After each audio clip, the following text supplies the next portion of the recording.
ভূঁইয়াপুর থানা পুলিশের আয়োজনে ইফতার ও দোয়া মাহফিল অনুষ্ঠিত।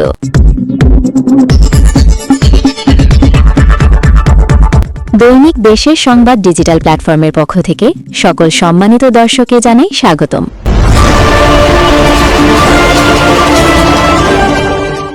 শুনছিলেন শিরোনাম, বিশেষ প্রতিনিধির দেওয়া তথ্যচিত্রে বিস্তারিত নিয়ে থাকছি আমি শিরিন শারমিন। টাঙ্গাইলের ভূঁইয়াপুর থানা পুলিশের আয়োজনে ইফতার ও দোয়া মাহফিল অনুষ্ঠিত হয়েছে। গত শনিবার 28 ফেব্রুয়ারি বিকেল থেকে ভূঁইয়াপুর থানা চত্বরে এই আয়োজনকে ঘিরে শুরু হয় ব্যাপক প্রস্তুতি। পবিত্র মাহে রমজানের সিয়াম সাধনার মাস উপলক্ষে আয়োজিত এই ইফতার মাহফিলে থানা পুলিশের পক্ষ থেকে বিভিন্ন শ্রেণী পেশার মানুষের সঙ্গে সৌহার্দ্যপূর্ণ সম্পর্ক আরও জোরদারের লক্ষ্যে এই আয়োজন বলে জানিয়েছেন আয়োজকরা। ইফতার আয়োজনকে ঘিরে বিকেল থেকেই থানা প্রাঙ্গণ ছিল কর্মব্যস্ত।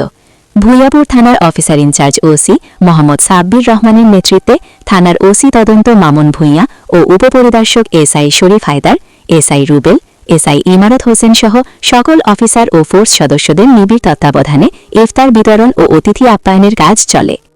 ভূঁইয়াপুর থানার officer in charge OC Mohammad Sabbir Rahman জানান, পবিত্র রমজান মাস সামাজিক ও সাম্প্রদায়িক সম্প্রীতি ও ভ্রাতৃত্ববোধ জাগ্রত করার মাস। এ ধরনের আয়োজন পুলিশ ও জনতার মধ্যকার ব্যবধান কমিয়ে আনে এবং পারস্পরিক আস্থা বাড়ায়। ইফতার ও দোয়া মাহফিলে প্রধান অতিথি হিসেবে উপস্থিত ছিলেন অতিরিক্ত police super Mohammad Rabiul Islam alpha 2। তিনি পুলিশ ও জনগণের মধ্যে এ ধরনের আয়োজনকে ইতিবাচক দৃষ্টান্ত হিসেবে তুলে ধরেন এবং এ ধরনের উদ্যোগকে স্বাগত জানান।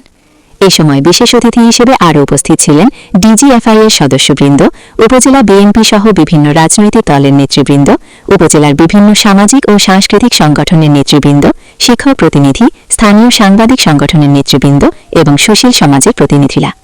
শেষে দোয়া মাহফিল অনুষ্ঠিত হয়। এতে দেশের শান্তি, সমৃদ্ধি ও স্থিতিশীলতা কামনা করে বিশেষ মোনাজাত করা হয়। একই সঙ্গে পবিত্র রমজান মাসে সবাইকে শান্তিপূর্ণভাবে ধর্মীয় অনুশাসন পালন এবং আইনশৃঙ্খলা রক্ষায় সহায়তা করার আহ্বান জানানো হয়।